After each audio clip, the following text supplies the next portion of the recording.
Welcome to Coffee Powered Systems, equipping women with actionable steps to overcome overwhelm and streamline business and life.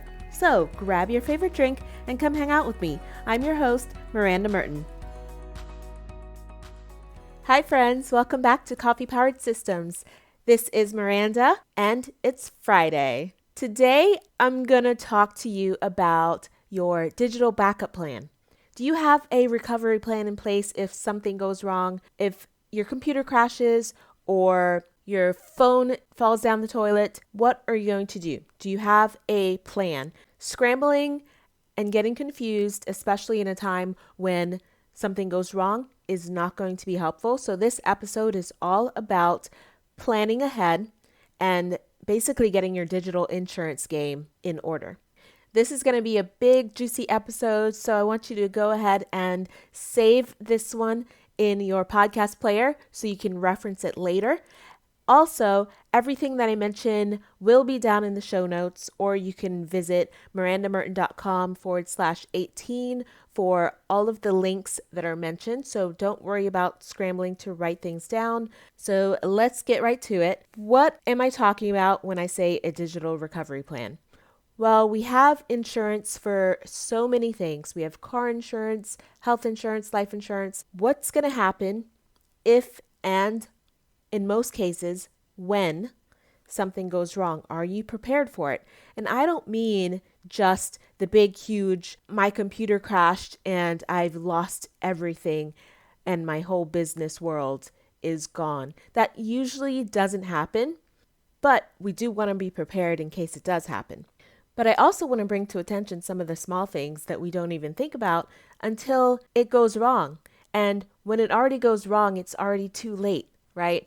Something goes wrong and then we're like, oh, I should have had that backed up. I should have had another version of that. I want to discuss the types of things that you want to have in mind ahead of time and give you some solutions of how to take care of those, so you can sleep better at night. Now, it's super important. We have no problem paying for insurance, like I mentioned, the other different types of insurances we have. So don't be afraid to pay for services that protect your digital assets as well. Some of these aren't even super expensive. You can get a lot of these at a low cost, probably because you will be paying for them for a longer period of time. Like a life insurance plan, you might pay $5 or $10 a month for this plan, but if something happens, then you know it's there and you feel a whole lot better about it. So as I go through these, I want you to think of other things that are relevant to your business and your systems.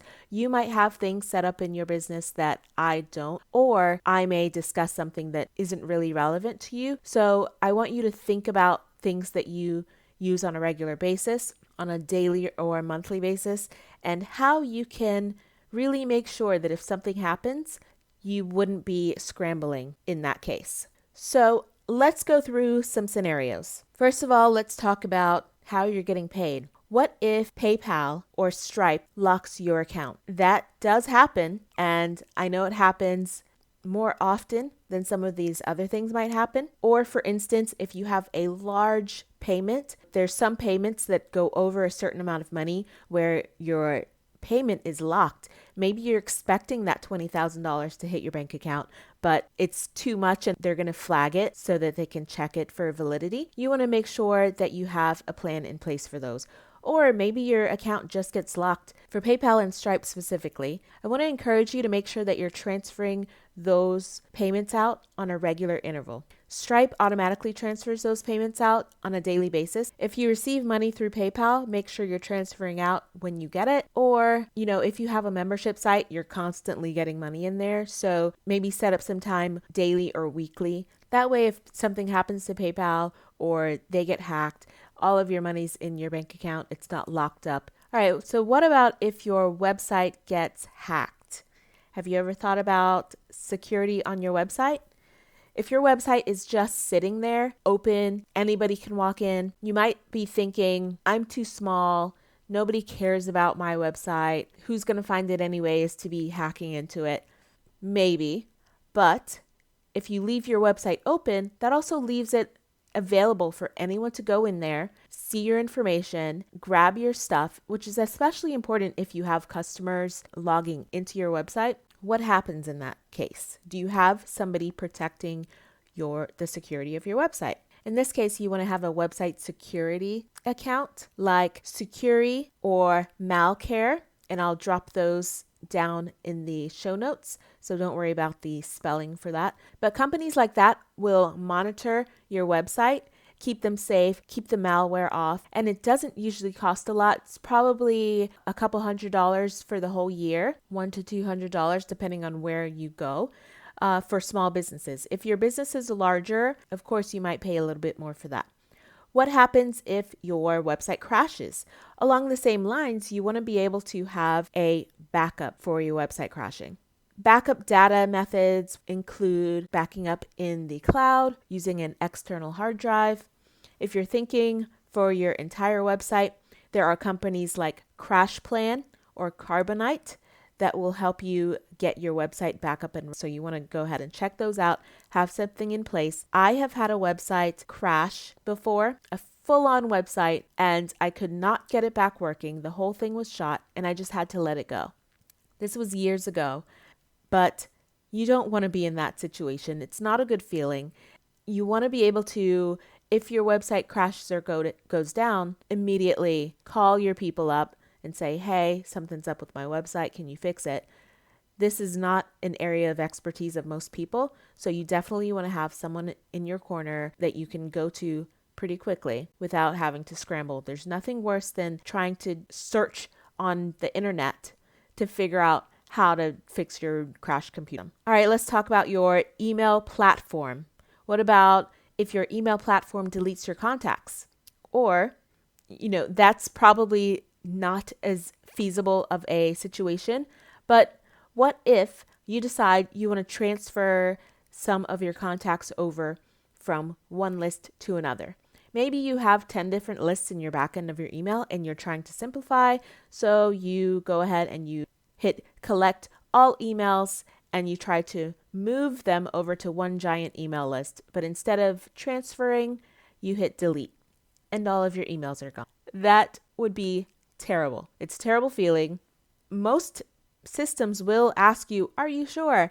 But, sometimes we're going through and we just hit the yes button without, thinking about it. And then you realize before it's too late, everything's gone. In that situation, you want to make sure you have an email backup plan. Export your contacts regularly. Every email system, whether it's ActiveCampaign, Infusionsoft, Entreport, will have a way to export your contacts to a CSV form. You want to go in there and export them on a regular basis. Monthly is probably good enough. Just hit the export file, save it as the current month and year, and then replace the old one. You don't need to keep 10, 15, 20 of these files around, taking up more space on your drive, but save the current file, replace it, and then if anything happens where you accidentally delete your contacts, you can always then re-upload them into your system, no problem. Okay, so what happens if your laptop breaks or gets wet? Do you have another computer or a laptop in your house? I hope so. That one's a pretty easy one. You want to make sure you have another computer in the house, whether that's a desktop or maybe your child or your spouse's other computer, their laptop. Make sure that you have something that if something goes wrong with your personal computer, you have a backup plan. Another thing that might be helpful is if you're a Mac user, maybe having a Windows computer in your house. You might not use it all the time. I have a Mac laptop, but I do have a Windows desktop computer. My daughter uses that one for school and gaming and all that stuff. If something doesn't work with my Mac or if something's being funny, I can always go on there and see if it's just my browser or if it's just something else. I've had to do that a few times, so I definitely recommend having another computer around the house so you can test. If your computer's running slow, you can see, is it just my computer or is it the network? Is it something else I have to look at? Okay, so next, what about if certain apps on your phone don't work? This is a weird one. I only do this because I have another phone. I used to have an old Android phone before I switched back to my Apple iPhone. So I use my Apple iPhone as the regular phone, but I never sold or recycled the old Android. I still have it.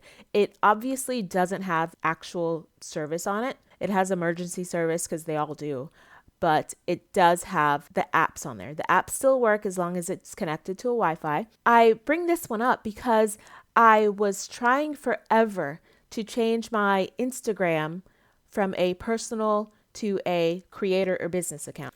And for some reason on my iPhone, it kept saying there was a problem, come back later, try again. And for weeks, it kept doing this. So I thought, is this just my phone? Maybe this is an iPhone thing. So I went on the Android phone that also still had my Instagram account installed, and I opened up that app, went to the account info, switched to creator account, and it took it immediately. So it let me know that there was some kind of a glitch with the iPhone app at that time. Things like that you might not usually think of, but I do have an Android phone in case this happens. And same thing with if you need an app. Some apps don't have both. They don't have an Android or an iOS app in the App Store. So sometimes it's helpful if you're testing things or you want to see how things run differently, especially for me in what I do is, I look at a lot of different tools and systems. It helps if I can see how the other one works as well. How do I upload this on Android? How do I take a picture or a screenshot? I have the phone, so I can go and test it that way. All right, so what about your password manager? What happens if your password manager loses all their files or the company shuts down? Maybe you're using LastPass or something similar, Password One, and you get locked out or the site goes down for maintenance for an entire day and you've lost a password, you really need to get into something.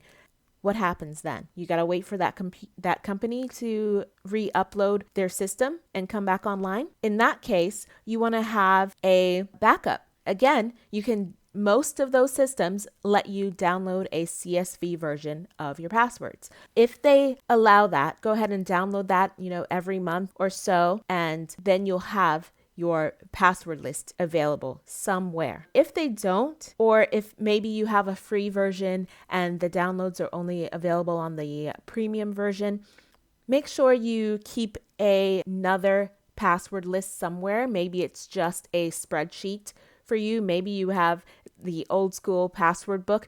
You probably don't have to write down every single password for every single site, but the important ones you want to make sure you have. And if you didn't know, you can encrypt spreadsheets on Google, Excel, Numbers. There's a way to put an encrypted password or encrypt the actual spreadsheet on those.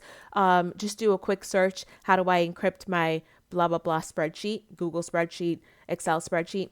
I wouldn't recommend just having your password sheet out and open. Or you can even print it out and have it in a master home binder. If you do have a home binder, I talked about that a few weeks back. That's also a good idea. All right, what about your project management servers? All these project management apps I've been telling you about, Asana, Trello, ClickUp, ZenKit. What if you're using one of these and they crash? Digital systems aren't perfect. And even though these companies are huge and they have this big, huge system that they're working with and they have security, they can crash as well. They can be down for maintenance. They can go out for a few days. You got to have a backup plan. Again, in this case, also, you want to keep the CSV downloads.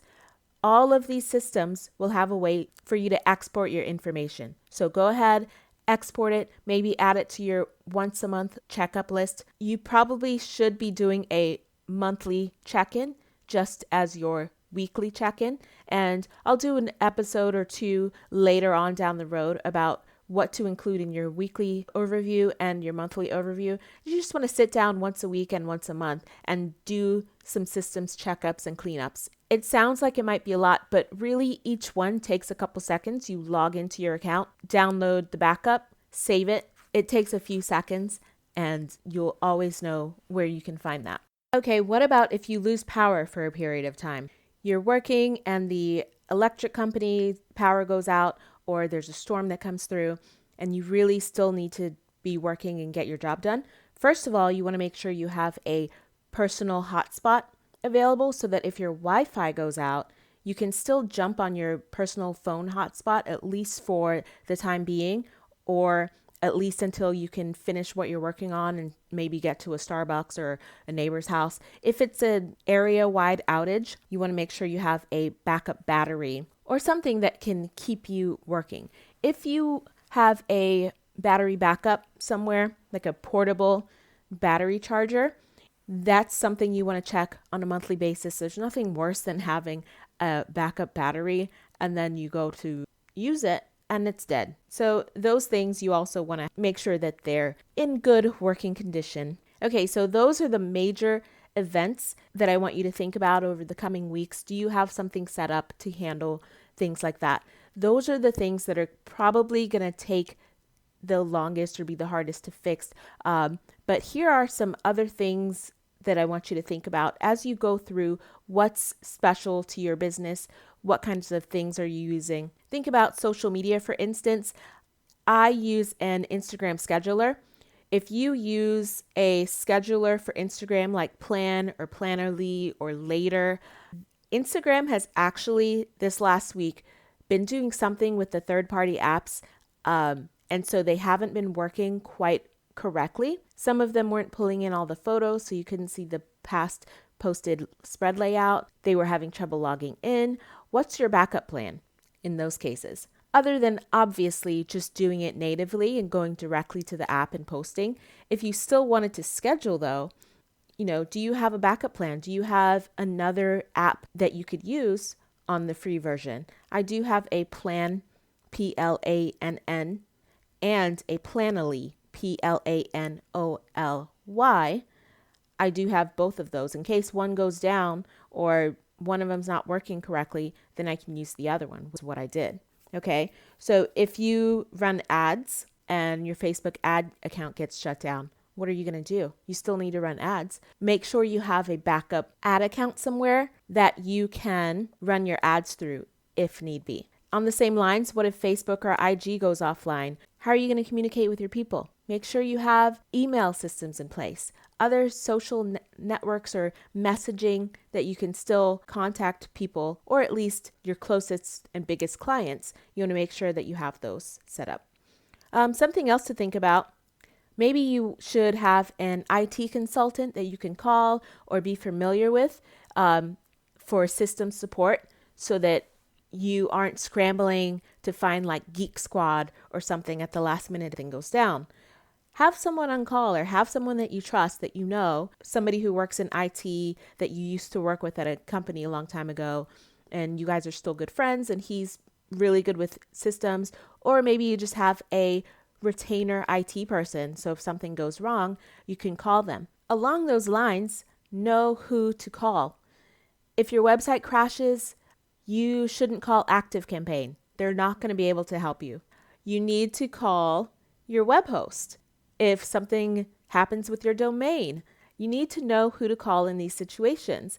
A lot of times we set things up 5 or 10 years ago and you forget who your host is or you forget who you're paying money to. It's easy to find out though.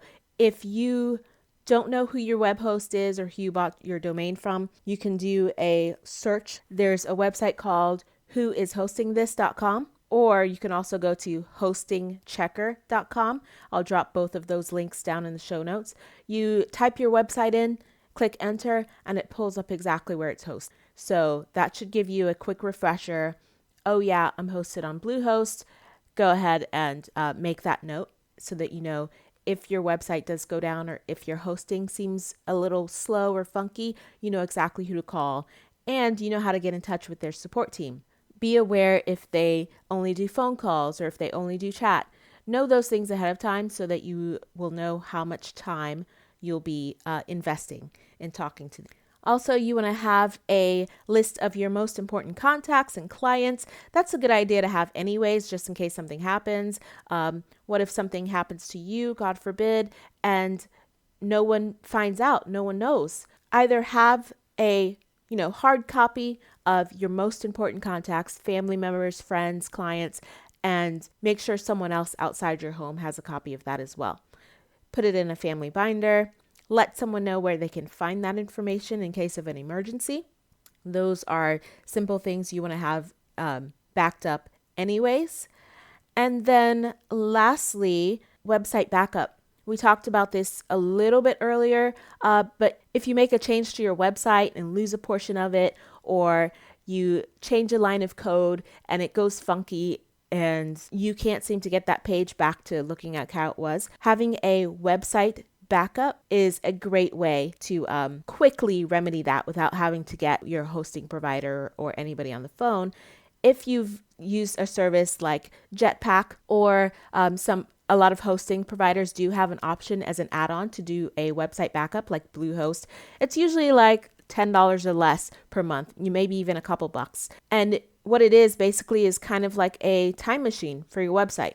They back it up every night or on an interval that you set. Maybe you do a lot of work on your websites and you'd rather back it up every 6 hours. And then you can go back and pick a date and go ahead and restore it. So that's always a good one. That's been a lifesaver for me a few times with playing around with my website, changing things around, changing the way it looks, the themes, things like that. You change a theme, something doesn't work, or a plugin breaks, you want to be able to go into your backup and just restore the previous version. All right, so those are the major things that come to mind. You should tailor them to your business. Depending on the tools you use, you might need to add some things or take some things out. And your action step this week is going to be take some of these ideas that I gave you and start a list for yourself. Then each week, I want you to knock off 1 or 2 things off the list until it's complete or until you feel secure or safe enough that if one of these huge disasters happens, you'll be taken care of. All right, that's it for today. Have a fantastic week and join me next time. Thanks for listening to Coffee Powered Systems. You can find links to everything mentioned in the episode down in the show notes or on the website at mirandamerton.com. If you enjoyed this episode and would love to continue mastering your workflows and processes, subscribe on your favorite podcast player and join me here next time.